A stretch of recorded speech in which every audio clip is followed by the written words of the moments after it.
નમસ્કાર વિદ્યાર્થી મિત્રો, કેમ છો? મજામાં? હું છું હેમલ, તમારા બાયોલોજી ગાઈડ, અને તમે ભણી રહ્યા છો ધોરણ 12 સાયન્સનો ચેપ્ટર નંબર 15 જૈવ વિવિધતા અને તેનું સંરક્ષણ. મિત્રો, અગાઉના લેક્ચર્સની અંદર આપણે જૈવ વિવિધતા એટલે શું, એનું સંરક્ષણ એટલે શું,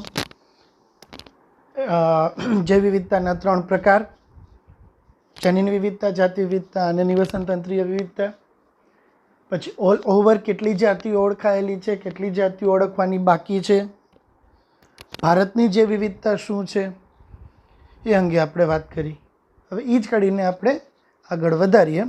તો એક હવે થિયરી પર્પઝ ઉપર આપણો 2 માર્ક્સનો પ્રશ્ન આ પાઠમાંથી પૂછાતો હોય છે, પણ 3 માર્ક્સનો પ્રશ્ન પણ પૂછી શકાય છે. અને 3 માર્ક્સનો એક અગત્યનો પ્રશ્ન આપણે કહીએ તો જે વિવિધતાનો અક્ષાંશીય ઢોળાશ ગુજરાત બોર્ડની અંદર પૂછી શકાય તેવો એક અગત્યનો પ્રશ્ન, એટલે જે વિવિધતાનો અક્ષાંશીય ઢોળાશ.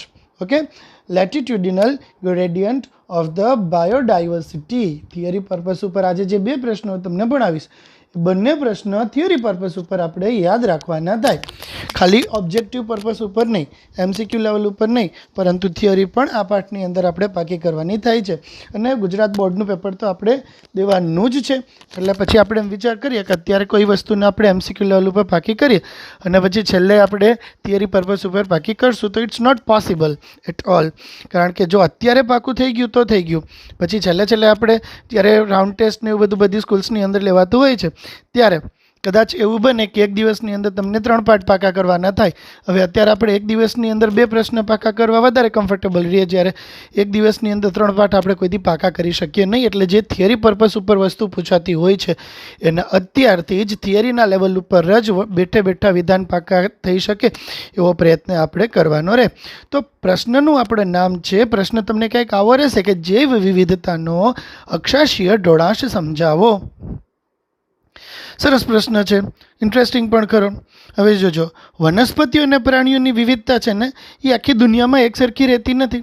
વનસ્પતિ અને પ્રાણીઓની વિવિધતા છે એ દુનિયાના અલગ અલગ ભાગો પર કેવી હોય છે, અલગ અલગ જોવા મળે છે. તમને વનસ્પતિ અને પ્રાણીઓ છે દુનિયાના અલગ અલગ ભાગ ઉપર અલગ અલગ રીતે ફેલાયેલા જોવા મળે છે. હે ને? કેટલાક વિસ્તારો એવા છે જે વિવિધતાની દૃષ્ટિએ ખૂબ જ સમૃદ્ધ છે, તો કેટલાક વિસ્તાર એવા પણ છે કે જેની જે વિવિધતા પ્રમાણમાં ઓછી છે. હવે એ વિશે આપણે જરાક આગળ જઈએ તો ભારત દુનિયાની અંદર આપણે વાત કરીએ ને, આ પૃથ્વી છે. ઓકે, અને વિષુવવૃત્ત કહેવાય. વિષુવવૃત્ત એટલે 0 ડિગ્રી. વિષુવવૃત્ત એટલે કેટલા ડિગ્રી? 0 ડિગ્રી. અને ધ્રુવ પ્રદેશ કહેવાય. આ 2 ધ્રુવ પ્રદેશ છે. ઓકે, હવે વિષુવવૃત્તથી તમે જેમ દૂર જશો ને તેમ તેમ જે વિવિધતા ઘટે. વિષુવવૃત્ત પ્રદેશથી તમે જેમ ધ્રુવ પ્રદેશ તરફ જાઓ એમ એમ અક્ષાંશ વધે, અને 0 ડિગ્રી કહેવાય. હજી આગળ જાઓ તો અક્ષાંશ કેવા થતા એ વધતા જશે એમ. તો વિષુવવૃત્તથી તમે જેમ જેમ દૂરની તરફ જશો ને એમ અક્ષાંશ વધશે.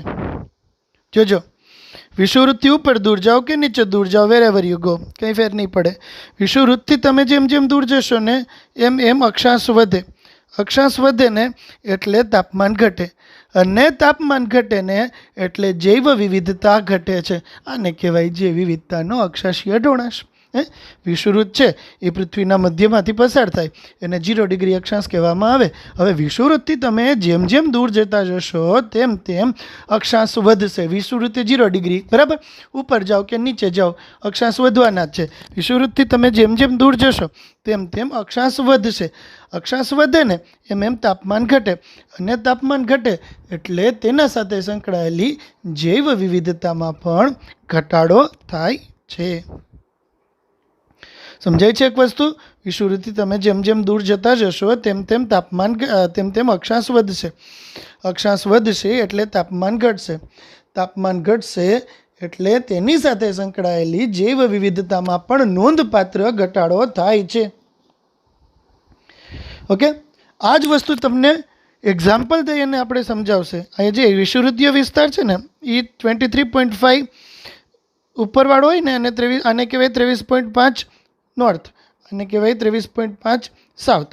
આખે આખો વિસ્તાર રહ્યો ને આને કહેવાય વિષુવવૃત્તીય ઉપઉષ્ણકટિબંધ.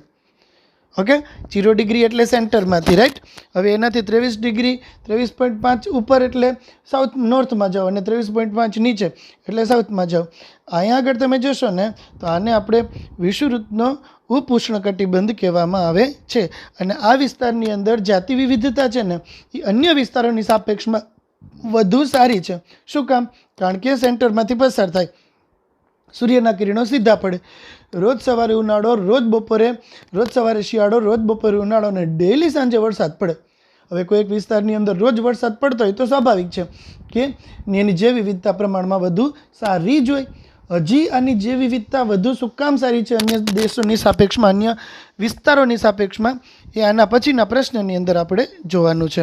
તો અત્યારે જસ્ટ તમને એમ સ્ટેટમેન્ટ આપું કે 23.5 ઉત્તર એટલે કે નોર્થ અને 23.5 સાઉથ, એ બેની વચ્ચેનો જે બેન્ડ છે એને વિષુવવૃત્તીય ઉપઉષ્ણકટિબંધ કહેવામાં આવે, કે જેની જૈવ વિવિધતા અન્ય વિસ્તારોની સાપેક્ષમાં ખૂબ સારી હોય છે. હવે આ જ વસ્તુ આપણે પ્રેક્ટિકલી પ્રૂવ કરીએ કે ભાઈ આપણે સાયન્સની અંદર ખાલી એમને ઓરલી તમે કહી દો કે ભાઈ આ સારું એમ નહીં. If you are saying that કે આવું છે દેન પ્રૂવ ઇટ. જો તમે એમ કહો છો કે આવું થાય છે તો તમે એને સાબિત કરીને બતાવો. તો આપણે સાબિત કરવા માટે કેટલાક આંકડા લઈએ. વિષુવવૃત્ત નજીક 0 ડિગ્રી કોલંબિયાની અંદર પક્ષીઓ છે ને એની 1400 જેટલી જાતો છે. વિષુવવૃત્ત નજીક કોલંબિયાની અંદર પક્ષીઓની જાતો કેટલી જોવા મળે છે? આપણે 1400 જેટલી જાતો જોવા મળે છે.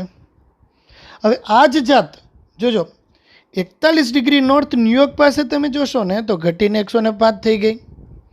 અને આ જ જાતની સંખ્યા 71 ડિગ્રી નોર્થ ગ્રીનલેન્ડ પાસે જોશો ને તો ઘટીને ખાલી 56 થઈ ગઈ. મિત્રો જુઓ, તમને હું ડ્રો કરીને બતાવું. લાઈક અહીંયા 0 ડિગ્રી આવશે વિષુવવૃત્ત, તો એની જાતિઓની સંખ્યા 1400 પક્ષીઓ. ઓકે, અહીંયા 41 ડિગ્રી નોર્થ ન્યુયોર્ક, એની પાસે જાતિઓની સંખ્યા 105 થઈ ગઈ. હવે અહીંયા આવ્યા તમે 71 ડિગ્રી નોર્થ ગ્રીનલેન્ડ, એની પાસે તો ઘટીને જાતિઓની સંખ્યા માત્ર 56 થઈ ગઈ. તો આના ઉપરથી સાબિત શું થયું? આના ઉપરથી સાબિત એક વસ્તુ થાય કે વિષુવવૃત્તથી તમે જેમ જેમ દૂર જતા જશો ને તેમ તેમ અક્ષાંશમાં વધારો થશે. અને અક્ષાંશમાં વધારો થાય એટલે તેની સાથે સંકળાયેલા તાપમાનમાં ઘટાડો થાય. અને તાપમાનમાં ઘટાડો થાય તો જૈવ વિવિધતામાં પણ ઘટાડો થાય છે. ઓકે, વિષુવવૃત્તથી તમે જેમ જેમ દૂર જાઓ એમ અક્ષાંશ વધે, તાપમાન ઘટે અને જૈવ વિવિધતામાં પણ ઘટાડો થાય. આનું ઊંધું સાચું થશે પાછું કે ધ્રુવ પ્રદેશથી વિષુવવૃત્ત તરફ તમે આવો એમ અક્ષાંશ ઘટે તો તાપમાન વધે, અને તાપમાન વધે એટલે તેની સાથે સંકળાયેલી જૈવ વિવિધતામાં પણ વધારો થાય છે. એટલે બે વસ્તુ યાદ રાખવાની, ખાલી એક જ નહીં. વિષુવવૃત્તથી ધ્રુવ પ્રદેશ તરફ જાઓ શું થાય, ને ધ્રુવ પ્રદેશથી વિષુવવૃત્ત તરફ આવો શું થાય. ધ્રુવ પ્રદેશથી વિષુવવૃત્ત તરફ આવો તો પાછી જૈવ વિવિધતા વધે, અને વિષુવવૃત્તથી ધ્રુવ પ્રદેશ તરફ જાઓ તો જૈવ વિવિધતા ઘટે છે. ઓકે, તો પાછા 3 અગત્યના પ્રશ્ન આવ્યા. વિષુવવૃત્તીય ઉપઉષ્ણકટિબંધ એટલે શું? 23.5 સાઉથ અને 23.5 નોર્થ વચ્ચેનો જે બેન્ડ બને એને વિષુવવૃત્તીય ઉપઉષ્ણકટિબંધ કહેવામાં આવે છે. વિષુવવૃત્ત નજીક કોલંબિયાની અંદર 1400 જેટલી પક્ષીઓની જાતો જોવા મળે છે. આ જ જાતો જો તમે 41 ડિગ્રી નોર્થ ન્યુયોર્ક પાસે જશો તો 105 થઈ ગઈ. ને એ જ જાત જો 71 ડિગ્રી નોર્થ ગ્રીનલેન્ડ પાસે તમે જતા રહેશો ને મિત્રો તો ઘટીને ખાલી 56 જ થઈ ગઈ. ગ્રીનલેન્ડમાં ખાલી 56 ટાઈપના પક્ષીઓ જ જોવા મળે છે. રેડી? ભારતની અંદર ઉષ્ણકટિબંધમાં જમીન વિસ્તાર વધારે છે અને ત્યાં આગળ 1400 જેટલી પક્ષીઓની જાતો જોવા મળે છે. ભારતની અંદર ઉષ્ણકટિબંધનો વિસ્તાર છે એની અંદર 1200 જેટલી પક્ષીઓની જાતો જોવા મળે છે. ભારતમાં ઉષ્ણકટિબંધનો વિસ્તાર છે એની અંદર જમીન વિસ્તાર વધારે છે અને ત્યાં આગળ 1200 જેટલી પક્ષીઓની જાતો જોવા મળે છે. મિત્રો, ભારતના ઉષ્ણકટિબંધની આપણે વાત થાય ને તો સીધું તમારા મનમાં એક જ વસ્તુ આવી જોઈએ, પશ્ચિમ ઘાટ. ગુજરાતને સમાંતર જે દરિયા કિનારો કેરળ સુધીનો લંબાયેલો છે એને પશ્ચિમ ઘાટ કહેવામાં આવે છે. અને આ પશ્ચિમ ઘાટની અંદર જે વિવિધતા પ્રમાણમાં વધુ જોવા મળે છે કારણ કે એ વિસ્તાર ઉષ્ણકટિબંધના જંગલની અંદર આવતો વિસ્તાર છે. ઉષ્ણકટિબંધના વિસ્તાર પૈકીનો એક ભાગ બને છે. સમજાય છે આટલી વસ્તુ? જે વિવિધતાનો અક્ષાંશીય ઢોળાશ એટલે શું? અક્ષાંશ વધે તો તાપમાન ઘટે અને તેની સાથે સંકળાયેલી જે વિવિધતા પણ ઘટે. અક્ષાંશ વધે તો તાપમાન વધે અને તેની સાથે સંકળાયેલી જે વિવિધતા પણ વધે. એટલે અક્ષાંશ અને તાપમાન એ બે વચ્ચેનો વ્યસ્ત સંબંધ, અને તાપમાન અને જાતિ વિવિધતા એ બે વચ્ચેનો સહસંબંધ. એટલે એક વધે તો બીજું વધે, ને એક ઘટે તો બીજું ઘટે. સમજાય છે આટલું? હા, 3 પ્રશ્ન વળી પાછા જોયા. કોલંબિયામાં 1400 પક્ષીઓ, ન્યુયોર્કમાં 105 પક્ષીઓ, ગ્રીનલેન્ડમાં 56 પક્ષીઓ, ભારતના ઉષ્ણકટિબંધના વિસ્તારમાં 1200 ટાઈપના પક્ષીઓ જોવા મળે છે. હવે આગળ જઈએ આપણે. તો ઉષ્ણકટિબંધના જે ઇક્વાડોરના જંગલો રહ્યા ને,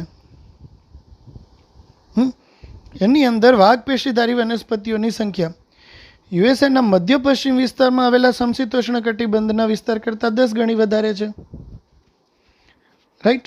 ઉષ્ણકટિબંધ જે દક્ષિણ અમેરિકાની અંદર ઇક્વાડોરના જંગલ આવ્યા છે, એમેઝોનના વર્ષા જંગલ હોય એ દક્ષિણ અમેરિકાની અંદર આવેલા છે. તો ઇક્વાડોરની અંદર, દક્ષિણ અમેરિકામાં ઇક્વાડોરના જે વર્ષા જંગલો છે ને, એની અંદર વાઘ પેશીધારી વનસ્પતિઓની સંખ્યા સમશીતોષ્ણ યુએસએના મધ્ય પશ્ચિમ વિસ્તારમાં જે સમશીતોષ્ણ કટિબંધમાં વાઘ પેશીધારી વનસ્પતિ આવેલી છે ને, એના કરતાં કેટલા ગણી? 10 ગણી વધારે છે. મતલબ ઉષ્ણકટિબંધમાં વાઘ પેશીધારી વધારે છે, એની સાપેક્ષમાં સમશીતોષ્ણ કટિબંધમાં વાઘ પેશીધારીની સંખ્યા ઓછી છે. વાઘ પેશીધારી એટલે કોને કહેવામાં આવે છે? ત્રિઅંગી, અનાવૃત અને આવૃત. ત્રિઅંગીથી બધી વનસ્પતિ હોય એની અંદર જલવાક અને અનવાક પેશીની હાજરી જોવા મળે, એટલા માટે આ વનસ્પતિને આપણે વાઘ પેશીધારી વનસ્પતિ કહીએ છીએ. ઉષ્ણકટિબંધના વન વિસ્તારની અંદર વાઘ પેશીધારી વનસ્પતિઓની સંખ્યા યુએસએના મધ્ય પશ્ચિમ વિસ્તારમાં આવેલા વનસ્પતિઓ કરતાં 10 ગણી વધારે છે. મિત્રો, દક્ષિણ અમેરિકાની અંદર એમેઝોનના વર્ષાવન આવેલા છે. જ્યાં ઇક્વાડોર છે ને, એ એકચ્યુઅલમાં એમેઝોનના વર્ષાવનનો જ એક ભાગ છે. ની આગળ પૃથ્વીની સૌથી વધુ જૈવ વિવિધતા એમ કહે છે કે પૃથ્વીની અડધાથી વધુ જૈવ વિવિધતા છે ને, એ માત્ર આ વિસ્તારો પાસે છે. એમેઝોનના વર્ષા જંગલ છે એની પાસે પૃથ્વીની કુલ જૈવ વિવિધતાનો અડધાથી વધારે જૈવ વિવિધતા જોવા મળે છે. ની આગળ 40,000 ટાઈપની વનસ્પતિઓ જોવા મળે છે, 3,000 ટાઈપની માછલીઓ, 1,300 ટાઈપના પક્ષીઓ, 427 ટાઈપના સસ્તન, 427 ટાઈપના ઉભયજીવી, 378 ટાઈપના સરીસૃપ અને 1,25,000થી વધારે અપૃષ્ઠવંશી જાતિઓનું નિવાસસ્થાન છે. આ તો હજી આપણે ઓળખાયેલી જાતિઓ છે મિત્રો, અનુમાનિત જાતિઓ છે, ઓળખાયેલી જાતિઓ છે. હજી બધા વૈજ્ઞાનિકો એમ કહે છે કે અહીંયા લગભગ 20 લાખ જેટલી જાતિઓ હોવાનો અંદાજ છે કે જેનું નામકરણ હજુ બાકી છે. 2 મિલિયન એટલે કે 20 લાખ જેટલી જાતિઓ તમને આ વિસ્તારની અંદર મળી આવે છે, અને આ જાતિઓનું નામકરણ પણ કરવાનું હજુ આપણી પાસે બાકી છે. તો ફરીથી એક વખત કહેવાય, દક્ષિણ અમેરિકાની અંદર એમેઝોનના વર્ષા જંગલ છે એ જે વિવિધતાની દ્રષ્ટિએ અતિ સમૃદ્ધ કહી શકાય એવા એક છે. દક્ષિણ અમેરિકાની અંદર એમેઝોનના જે વર્ષા જંગલ આવેલા છે તે જે વિવિધતાની દ્રષ્ટિએ અતિ સમૃદ્ધ છે, અને આ વિસ્તારોની અંદર 3,000 ટાઈપના 40,000 ટાઈપની વનસ્પતિ, 3,000 ટાઈપના મત્સ્યો, 1,300 ટાઈપના પક્ષીઓ, 427 સસ્તન, 427 ટાઈપના સરીસૃપો અને 427 ટાઈપના ઉભયજીવી, 378 ટાઈપના સરીસૃપો અને 1,25,000થી વધારે ટાઈપના અપૃષ્ઠવંશીઓ છે.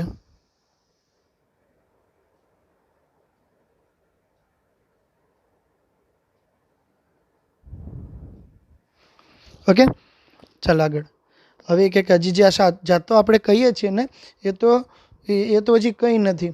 હજી 20 લાખ ટાઈપની જાતો તો એવી છે કે જે આ વિસ્તારમાંથી શોધવાની બાકી છે. તો અહીંયા આપણો એક પ્રશ્ન પૂરો થાય કે જેનું નામ છે જૈવ વિવિધતાનો અક્ષાંશીય ઢોળાંશ સમજાવો. હવે બીજો પ્રશ્ન ચાલુ થાય કે વિષુવવૃત્ત વિસ્તારની જૈવ વિવિધતા અન્ય વિસ્તારોની સાપેક્ષમાં વધુ સારી શા માટે ગણવામાં આવે છે? તો પેલો પ્રશ્ન રેડી થઈ બધાને? કે ઇક્વાડોરના જંગલો છે એની અંદર વાઘ પેશીધારી વનસ્પતિઓની સંખ્યા યુએસએના મધ્ય પશ્ચિમ વિસ્તારમાં આવેલા સમશીતોષ્ણ કટિબંધના જંગલો કરતાં 10 ગણી વધારે છે. દક્ષિણ અમેરિકા કે જેની અંદર એમેઝોનના રિવર ફોરેસ્ટ આવેલા છે, વર્ષા જંગલો આવેલા છે, એમેઝોનના વર્ષા જંગલોની અંદર જાતિ વિવિધતાનું પ્રમાણ ખૂબ વધારે છે. આપણે એમ કહીએ કે પૃથ્વીની કુલ જૈવ વિવિધતાની અડધાથી વધારે જૈવ વિવિધતા તો માત્ર આ જંગલો પાસે જ છે, અને આ જંગલોમાં 40,000 ટાઈપની વનસ્પતિ, 3,000 ટાઈપના મત્સ્યો 427 ટાઈપના સસ્તનો, 427 ટાઈપના ઉભયજીવી, 1300 ટાઈપના પક્ષીઓ અને 378 ટાઈપના સરીસૃપ અને 1,25,000 ટાઈપના અપૃષ્ઠવંશીઓની જાતો જોવા મળે છે. ને ઓછામાં ઓછા 2 મિલિયન અથવા 20 લાખ જેટલી કીટકોની જાતિઓ પણ જોવા મળે છે કે જેનું નામકરણ હજુ બાકી છે. તો આપણો એક પ્રશ્ન થયો કે જેનું નામ હતું જૈવ વિવિધતાનો અક્ષાંશીય ઢોળાંશ સમજાવો. ઓકે, હવે બીજો આપણો પ્રશ્ન હવે એમ થાય કે જે ઉષ્ણકટિબંધના વિસ્તારો છે એની જૈવ વિવિધતા અન્ય વિસ્તારોની સાપેક્ષમાં વધુ સારી શા માટે છે? એવા કયા પેરામીટર્સ છે કે જેના લીધે ઉષ્ણકટિબંધની જૈવ વિવિધતા અન્ય વિસ્તારો કરતાં વધુ સારી છે? શું કામ ઉષ્ણકટિબંધની જે વિવિધતા અન્ય વિસ્તારોની સાપેક્ષમાં વધુ સારી રીતે ઉગી નીકળેલી છે? તો એના માટે જવાબદાર કેટલાક કારણો છે. પરિસ્થિતિવિદો તથા ઉદ્વિકાસીય જીવશાસ્ત્રીઓએ ઘણી બધી પરિકલ્પના પ્રસ્થાપિત કરી છે. જે વિવિધતા છે ઉષ્ણકટિબંધની જૈવ વિવિધતા ખૂબ સારી છે. પરિસ્થિતિવિદો છે તેમજ ઉદ્વિકાસીય જીવશાસ્ત્રીઓ છે એને ઘણા બધા શું કહીએ આપણે તર્ક રજૂ કર્યા છે કે જે સાબિત કરે છે કે જે વિવિધતા છે એ શું કામ બીજા પ્રદેશની સાપેક્ષમાં વધુ સારી છે. એ તો ઘણા બધા છે પણ અહીંયા આપણે 3 તર્ક અંગેની વાત કરવાની છે. એક થશે જાતિ ઉદ્ભવ, બીજું થશે પર્યાવરણીય કારક અને ત્રીજું થશે જાતિ ઉર્જા સિદ્ધાંત. તો પહેલો શું કહે છે કે ઉદ્વિકાસના પરિણામે નવી અને નિયત જાતિઓનું નિર્માણ થાય ને એ ક્રિયાને ઉદ્વિકાસના પરિણામે નવી અને નિયત જાતિઓનું નિર્માણ થાય ને એને જાતિ નિર્માણ અથવા તો સ્પેશિએશન કહેવામાં આવે છે. ઉદ્વિકાસ થઈને એના પરિણામે જે નવી અને નિયત જાતિઓનું નિર્માણ થાય એને આપણે ઉદ્વિકાસ તરીકે ઓળખીએ છીએ. એને સ્પેશિએશન જાતિ નિર્માણ તરીકે ઓળખીએ છીએ. જેમ કે મનુષ્ય હતા ને એના ઘણા બધા ટાઈપના આપણા અશ્મિઓ મળી આવ્યા છે. એમાંથી આપણે જે લેટેસ્ટ મોડલ તરીકે હોમોસેપિયન્સ જોઈએ છીએ તો હોમોસેપિયન્સ તરીકે આપણે જે વર્તીએ છીએ તો એ એક પ્રકારનો જાતિ વિકાસ જ કહેવામાં આવે છે. તો ઉદ્વિકાસના પરિણામે નવી અને નિયત જાતિઓનું નિર્માણ થવાની ક્રિયાને જાતિ નિર્માણ કહેવામાં આવે છે. સમશીતોષ્ણ કટિબંધ છે ને એની અંદર ભૂતકાળમાં બરફ વર્ષા બહુ થતી.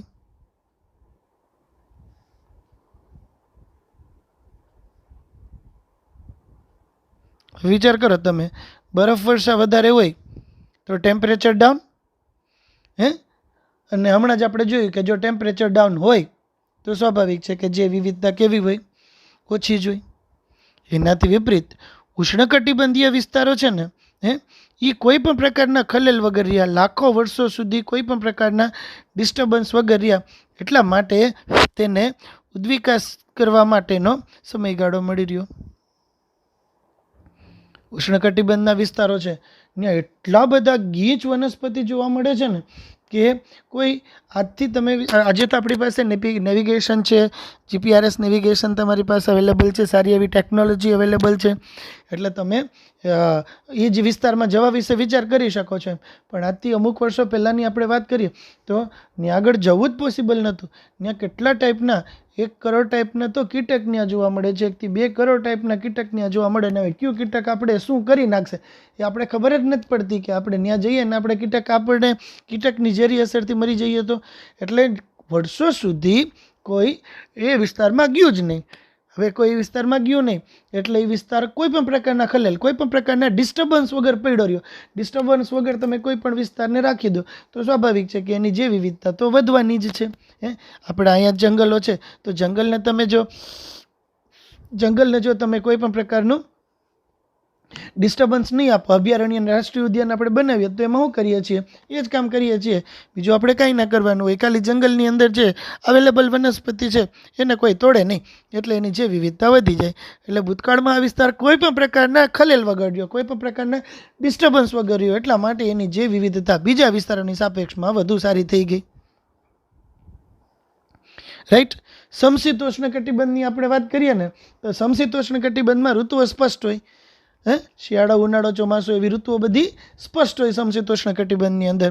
હવે સમશીતોષ્ણ કટિબંધમાં ઋતુઓ સ્પષ્ટ છે ને એટલા માટે આ વિસ્તારો છે ને એની અંદર અત્યારે તમે જુઓ હમણાં વરસાદ આ વખતે ખૂબ સારો પડ્યો તો વરસાદ પડ્યો ને એ સમયગાળા દરમિયાન જો તમે હાઈવે ઉપર જશો ને તો તમે જોશો કે બધે જ્યાં જોશો ને ત્યાં લીલુંછમ છે.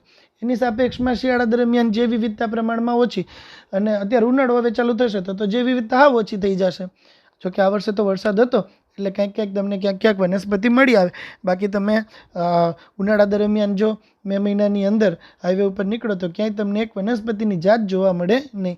એટલે અહીંયા સિઝનલ ચેન્જીસ આવે છે ને, સમજો તમે કે આની અંદર સિઝનલ ચેન્જીસ આવે છે. સિઝનલ ચેન્જીસ આવે છે એટલા માટે જે તે સિઝનને લગતા સજીવો આવશે. જે સિઝન હશે, લાઈક ઉનાળાના ચોમાસાની અંદર ઉડતા મકોડા છે એ ચોમાસા દરમિયાન આવે, ચોમાસું જતું રહે તો અત્યારે ઉડતા મકોડા જતા રહે. રાઈટ. તો એક એક્ઝામ્પલ તમને આપ્યું. બીજું એક્ઝામ્પલ આપું કે આપણા વિસ્તારની અંદર શિયાળા દરમિયાન અન્ય વિસ્તારોમાંથી ઘણા બધા પક્ષીઓ માઇગ્રેટ થઈને આવતા હોય છે. તો એ પક્ષીઓ અત્યારે તો જતા રહ્યા પાછા એના ઘરે.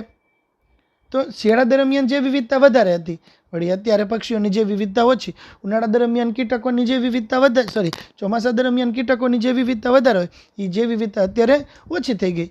તો સમજો તમે એક વસ્તુ કે સિઝન ફરે એટલે જે તે સિઝનને લગતા સજીવો આવે, વળી એ સિઝન વહી જાય તો એ સિઝનને લગતા સજીવો વહી ગયા. કારણ કે આપણે સમશીતોષ્ણ કટિબંધમાં રહીએ છીએ એટલે સિઝન ફરી રાખે છે, અને સિઝનને પરિણામે જાતિઓની સંખ્યા એ તમને વેરિયેબલ રહે, ફરી રાખે. જાતિઓની સંખ્યા એ ફરી રાખે છે. સિઝન જેમ જેમ ફરશે એમ જાતિઓની સંખ્યા એ ફરશે. રાઈટ. પણ ઉષ્ણકટિબંધના વિસ્તારમાં આવું નથી થતું મિત્રો. તેની અંદર તો આબોહવા ઓછા પ્રમાણમાં ઋતુકીય, એમાં સિઝનલ ચેન્જીસ આવે જ નહીં, વધુ સ્થિર અને ભવિષ્ય ભાખવા યોગ્ય છે.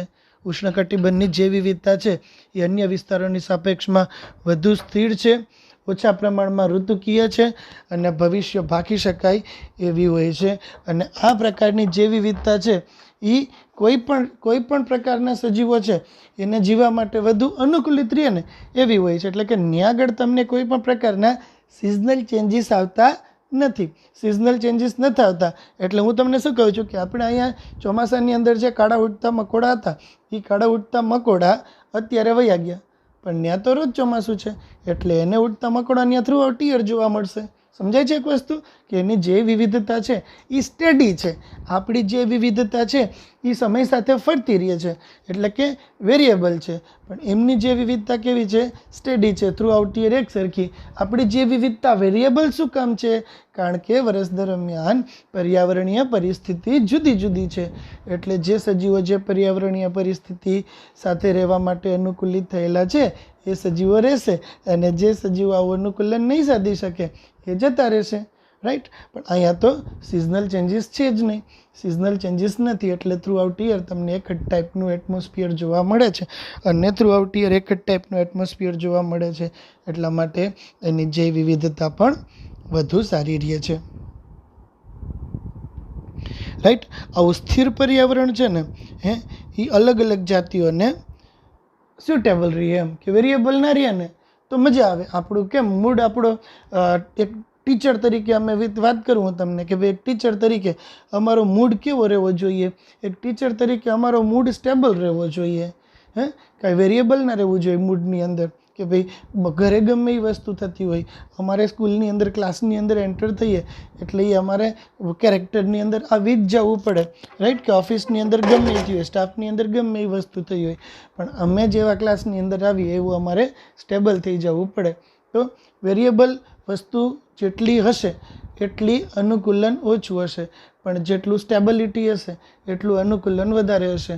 અનુકૂલન વધારે થઈ શકાય, ઇઝીલી અનુકૂલન થઈ શકાય તો જાતિ વિવિધતા પણ વધારી શકાય છે.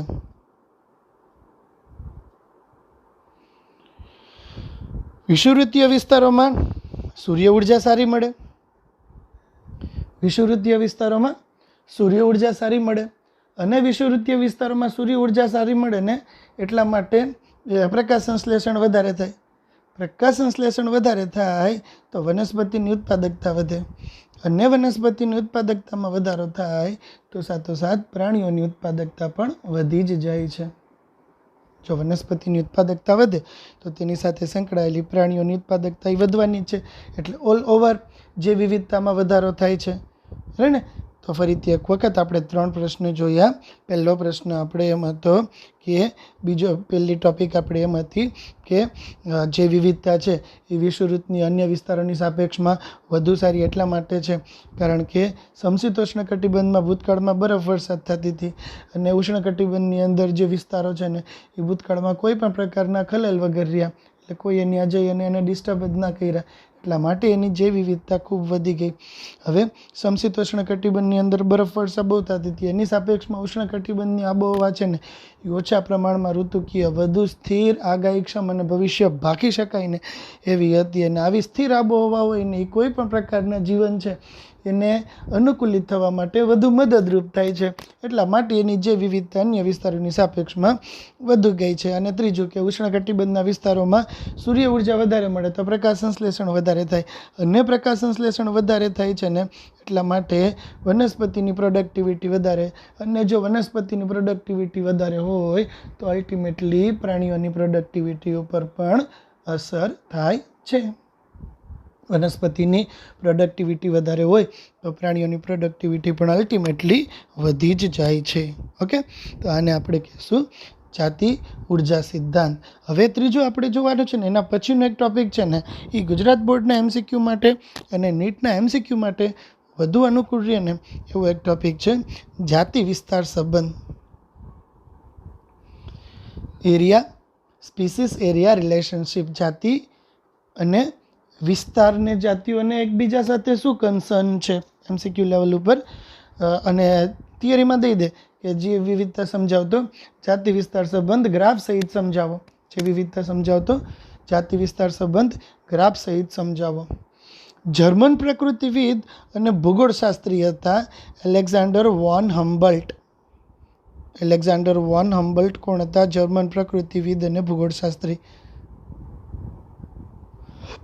જર્મન પ્રકૃતિવિદ અને ભૂગોળશાસ્ત્રી એલેક્ઝાન્ડર વોન હમ્બલ્ટ, કે જેઓ ખાસ યાદ રાખજો દક્ષિણ અમેરિકાના જંગલની અંદર આવેલા વેરાન પ્રદેશોમાં સંશોધન કરતા હતા.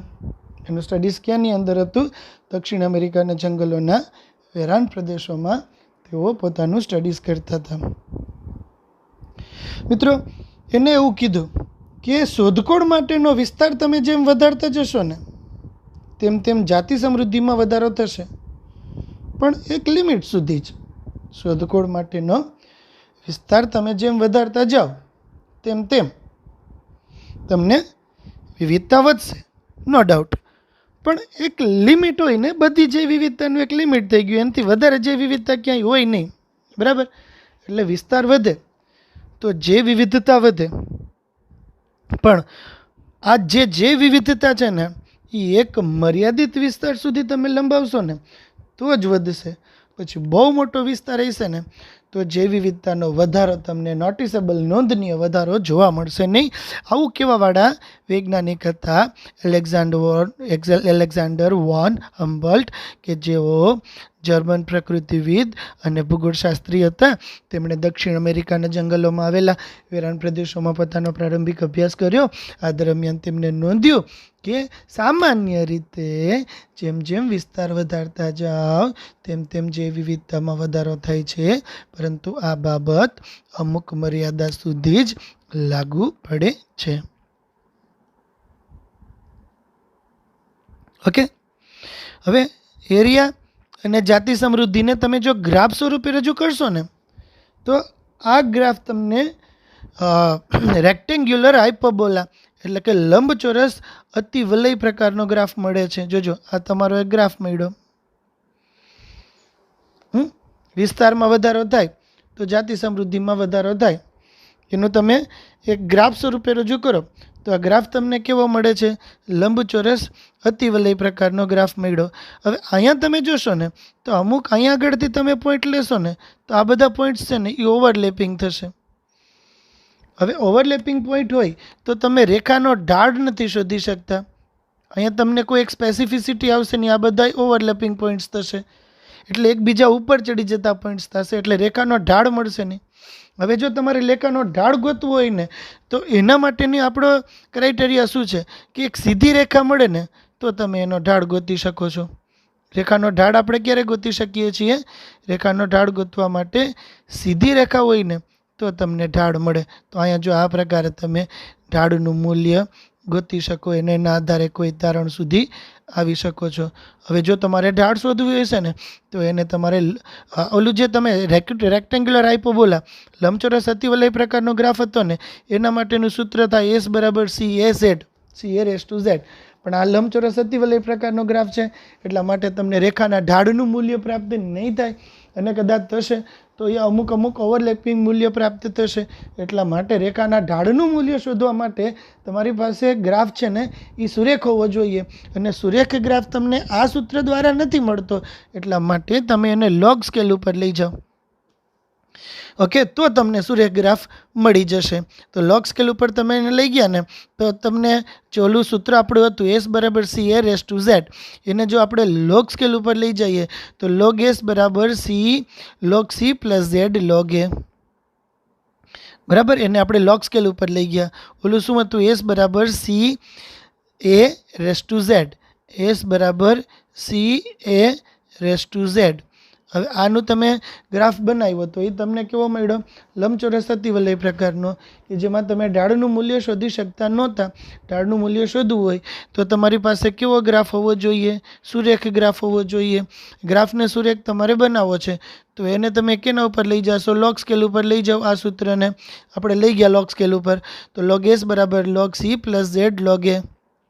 બરાબર, કાં તો એ આગળની સાઈડમાં આવી જાય લોગમાં મૂકો ત્યારે, કે જ્યાં log S બરાબર સ્પીસીસ રિચનેસ, જાતિ સમૃદ્ધિ, જાતિ વેરાયટીની વિવિધતા, એ એટલે એરિયા અથવા તો વિસ્તાર અથવા પ્રદેશ, Z એટલે રેખાનો ઢાળ કે જે સમાશ્રેણી ગુણાંક અથવા તો રિગ્રેશન કોએફિશિયન્ટ તરીકે ઓળખવામાં આવે છે, અને Y એટલે ઇન્ટરસેપ્ટ અથવા તો અંતરછેદ કહેવામાં આવે છે, કે જ્યાં S એટલે જાતિ સમૃદ્ધિની વેરાયટી, અને આપણે S કહેશું. આ S જાતિ સમૃદ્ધિની વેરાયટી. એ એટલે એરિયા અથવા વિસ્તાર. Z એટલે રેખાનો ઢાળ. આ Z એટલે કે રેખાનો ઢાળ કહેશું. બરાબર, આ Z અથવા રેખાનો ઢાળ થશે. અને C એટલે અંતરછેદ. C એટલે ઇન્ટરસેપ્ટ અથવા તો વાયનો અંતરછેદ કહેવામાં આવે છે. હવે અહીંયા Z રેખાનું મૂલ્ય છે ને પરિસ્થિતિવિદોના મત મુજબ જો આ Z રેખાનું મૂલ્ય આપણે MCQની અંદર દઈ દો કે પરિસ્થિતિવિદો છે ને આની અંદર પાછા 2 કે 3 પ્રશ્નો બનશે MCQ લેવલ ઉપર જઈએ તો. પરિસ્થિતિવિદોના મત મુજબ Z રેખાનું મૂલ્ય 0.1 થી 0.2 ની વચ્ચે હોવું જોઈએ. પરિસ્થિતિવિદોના મત મુજબ Z રેખાનું મૂલ્ય કેની વચ્ચે આવે? 0.1 થી 0.2 ની વચ્ચે આવવું જોઈએ. પછી ભલે વર્ગીકરણીય સમૂહ કે પ્રદેશો કોઈ પણ હોય એને અનુલક્ષીને સમાશ્રયણ રેખાનો ઢાળ આશ્ચર્યજનક એક સમાન જ રહે છે. જોજો, બ્રિટનની વનસ્પતિઓ, કેલિફોર્નિયાના પક્ષીઓ અને ન્યુયોર્કના મૃદુકાય, આ બધાની અંદર ઢાળનું મૂલ્ય એક સમાન હોય છે. ઓકે, કોના ઢાળનું મૂલ્ય એક સમાન થયું? પહેલાં ફરી પાછું એક વખત કે પરિસ્થિતિવિદોના મત મુજબ ઢાળનું મૂલ્ય આઈડિયલી કેટલાથી કેટલાની વચ્ચે હોય? 0.1 થી 0.2 ની વચ્ચે હોય. બ્રિટનની વનસ્પતિઓ, કેલિફોર્નિયાના પક્ષીઓ અને ન્યુયોર્કના મૃદુકાય, એના માટે ઢાળનું મૂલ્ય એક સમાન રહે છે. પરંતુ તમે સમસ્ત ખંડો જેવા કોઈ પણ વિશાળ પ્રદેશો વચ્ચેના જાતિ વિસ્તારનું પૃથ્થકરણ કરશો તો તમને જોવા મળશે કે સમાશ્રય રેખાનો ઢાળ ખૂબ જ તીવ્ર એટલે કે Z રેખાનું મૂલ્ય 0.6 થી 1.2 સુધી થઈ શકે છે. સમસ્ત ખંડો જેવા કે વિશાળ પ્રદેશોની અંદર જો Z રેખાનું મૂલ્ય ગોતશો ને તો એ થઈ જશે 0.6 to 1.2 જેટલું હોઈ શકે છે. ઓકે, અને ઉષ્ણકટિબંધના જંગલોમાં ફળાહારી પક્ષીઓ છે અને સસ્તનો, એના Z રેખાનું મૂલ્ય 1.15 જેટલું થાય છે. ઉષ્ણકટિબંધના વિસ્તારોની અંદર જોવા મળતા ફળ આહારી પક્ષીઓ અને સસ્તનો માટે Z રેખાનું મૂલ્ય 1.15 જેટલું થાય છે. હે ને? હજી એક વખત કે જોયો કે અલેક્ઝાન્ડર વોન હમ્બલ કે જેઓ જર્મન પ્રકૃતિવિદ અને ભૂગોળશાસ્ત્રી હતા. તેઓ દક્ષિણ અમેરિકાના વેરાન જંગલોની અંદર પોતાનો અભ્યાસ કરતા હતા. આ અભ્યાસ દરમિયાન તેમના ધ્યાનમાં આવ્યું કે સામાન્ય રીતે તમે જેમ જેમ વિસ્તાર મોટો કરતા જશો ને તેમ તેમ જૈવ વિવિધતામાં વધારો થતો જશે, પરંતુ જૈવ વિવિધતાનો આ વધારો એક લિમિટ સુધી થઈ શકે છે. લિમિટથી વધારે વિસ્તાર વધે તો જૈવ વિવિધતાનો વધારો જોવા મળતો નથી. ઓકે, હા, ચાલો આગળ. હવે એને એમ કીધું કે તમે જૈવ વિવિધતાનું એક લિમિટ કરતાં વધારે જૈવ વિવિધતા લઈ લો. જૈવ વિવિધતામાં થતો વધારો અને વિસ્તારમાં થતો વધારો એને જો ગ્રાફ સ્વરૂપે તમે પ્લોટ કરશો તો તમને આ ગ્રાફ લંબચોરસ અતિવલય પ્રકારનો પ્રાપ્ત થાય છે. રાઈટ, અહીંયા આપણે અમુક પોઈન્ટ્સ એવા હશે કે જે એકબીજા ઉપર ઓવરલેપિંગ છે, એટલા માટે તેનું પ્રોપર સ્ટડીઝ થઈ શકતું નથી. અને એનું પ્રોપર સ્ટડીઝ થાય એટલા માટે તમને સુરેખ મળે તો કંઈક મજા આવે તો એનું પ્રોપર સ્ટડીઝ થાય. અને જો તમારે સુરેખ બનાવવું હોય તો ચોલું સૂત્ર હતું CS બરાબર CA⁻Z, એને લોગ સ્કેલ ઉપર લઈ જવું પડે. અને જો તમે એને લોગ સ્કેલ ઉપર લઈ જશો તો એ બની જશે log S બરાબર log C plus Z log A, કે જ્યાં S એટલે સ્પીસીસ રિચનેસ, A એટલે એરિયા વિસ્તાર, Z એટલે રેખાનો ઢાળ અને Y એટલે અંતરછેદ. હવે જોજો, આપણે 3 વસ્તુ કીધી કે સામાન્ય રીતે એ કે ભાઈ Z રેખાનું મૂલ્ય તો 0.1 થી 0.2 ની વચ્ચે જોવું જોઈએ. બ્રિટનના પક્ષીઓ, બ્રિટનની વનસ્પતિ, કેલિફોર્નિયાના પક્ષીઓ અને ન્યુયોર્કના મૃદુકાય, એના માટે તમે Z રેખાનું મૂલ્ય લેશો ને તો તમને એ સરખું જ મળશે. પણ જો બહુ મોટા વિસ્તારની વાત કરશો ને તો Z રેખાનું મૂલ્ય 0.6 થી 1.2 સુધી હોઈ શકે છે. બહુ મોટા વિસ્તારમાં લઈ લો. મર્યાદિત વાસ્તુ કે આપણે બધી વનસ્પતિ નહીં, માત્ર બ્રિટનની જ વનસ્પતિ, બધા પક્ષીઓ નહીં, માત્ર કેલિફોર્નિયાના જ પક્ષીઓ, બધી જગ્યાના મૃદુકાય નહીં, માત્ર ન્યુયોર્કના જ મૃદુકાય. એટલે કે તમે સ્પેસિફિક એરિયામાં જ જોવા મળતા સજીવોની જો વાત કરશો ને તો ઢાળનું મૂલ્ય તમને એક સમાન મળશે. પણ બહુ મોટો વિસ્તાર કરી નાખશો ને તમે તો Z રેખાનું મૂલ્ય જે 0.1 થી 0.2 વચ્ચે હતું એ 0.6 to 1.2 સુધી થઈ શકે છે. અને મિત્રો, ઉષ્ણકટિબંધમાં જોવા મળતા ફળારી પક્ષીઓ અને સસ્તનો માટે જો Z રેખાનું મૂલ્ય તમે ગોતશો ને તો એ મૂલ્ય 1.15 સુધીનું થઈ શકે છે. તો 3 આંકડા આવ્યા આપણે. ક્યાં 3 આંકડા આવ્યા? એક આવ્યો 0.1 થી 0.2, એક આવ્યું 0.6 થી 1.2 અને ત્રીજું આવ્યું 1.15. બરાબર, 3 આંકડા આપ્યા તમને 0.1 થી 0.2. ક્યારે જવાબ આપશે? તો કે સામાન્ય રીતે Z રેખાનું મૂલ્ય આટલું હોય. બીજો આંકડો છે 0.6 to 1.2. ક્યારે જવાબ આપશો? કે બહુ મોટા વિસ્તારની અંદર જો તમે જે વિવિધતાના ઢાળનું મૂલ્ય ગોતો છો ત્યારે. અને 1.15 Z મૂલ્ય ક્યારે આવશે? જ્યારે આપણે ઉષ્ણકટિબંધના જંગલોમાં જોવા મળતા ફળારી પક્ષીઓ અને સસ્તન અંગેની વાત કરતા હશું ને ત્યારે.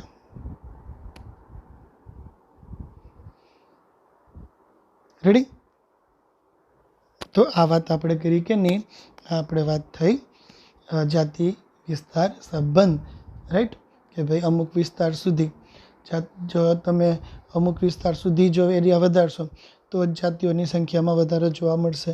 ખૂબ મોટો વિસ્તાર હશે તો એ તો જાતિઓની સભ્ય સંખ્યામાં કંઈ નોંધપાત્ર વધારો જોવા મળશે નહીં. એને ગ્રાફ સ્વરૂપે રજૂ કરો તો એ ગ્રાફ લંબચોરસ અતિવલય પ્રકારનો મળે કે જેમાં ઘણા બધા પોઈન્ટ્સ છે, એકબીજા ઉપર ઓવરલેપિંગ છે. એટલા માટે Z રેખાનું કે ઢાળનું મૂલ્ય શોધી શકાતું નથી. એટલા માટે જો તમારે Z રેખાનું કે ઢાળનું મૂલ્ય શોધવું હોય તો એને સુરેખાલેખ હોય તો શોધી શકાય. અને સુરેખ બનાવવા માટે એને લોગ સ્કેલ ઉપર લઈ જવું પડે કે જ્યાં log S બરાબર log C plus Z log A. S એટલે જાતિ સમૃદ્ધિ, A એટલે વિસ્તાર, Z એટલે રેખાનો ઢાળ અને Y એટલે અંતરછેદ. રાઈટ, Z રેખાનું મૂલ્ય સામાન્ય રીતે તો 0.1 થી 0.2 ની વચ્ચે જ હોય છે, પરંતુ કેટલાક વિસ્તારો એવા છે જે Z રેખાનું મૂલ્ય નજીક નાના વિસ્તારની વાત કરશો તો Z રેખાનું મૂલ્ય સમાન જ રહેશે. પણ બહુ વિશાળ પ્રદેશોની વાત કરશો ને તમે તો એનું મૂલ્ય 0.6 થી 1.2 સુધી થઈ જશે. જેમ કે ઉષ્ણકટિબંધના જંગલોમાં જોવા મળતા ફળારી પક્ષીઓ અને સસ્તનો માટે Z રેખાનું મૂલ્ય 1.15 સુધી થઈ શકે છે. ઓકે, તો આજે આપણે 3 પ્રશ્ન જોયા. 3 પ્રશ્ન થિયરી પર્પઝ ઉપર આપણે પાકા કરવાના થાય. એક હતો જે વિવિધતાનો અક્ષાંશીય ઢોળાશ. બીજો પ્રશ્ન હતો જે વિવિધતા ઉષ્ણકટિબંધની જે વિવિધતા માટે જવાબદાર પરિબળો. અને ત્રીજો પ્રશ્ન આપણે જોયો જાતિ વિસ્તાર સંબંધ. 3 પ્રશ્ન થિયરી પર્પઝ ઉપર વાંચજો. ઓકે, જો આ લેક્ચર્સમાં મજા આવતી હોય તો મારી ચેનલને લાઈક અને સબસ્ક્રાઈબ કરજો, જેથી કરીને આખું વર્ષ દરમિયાન આપણે બાયોલોજીને લગતા બધા ટોપિક્સ ડિસ્કસ કરી શકીએ. Okay, good day, good bye and have a nice time.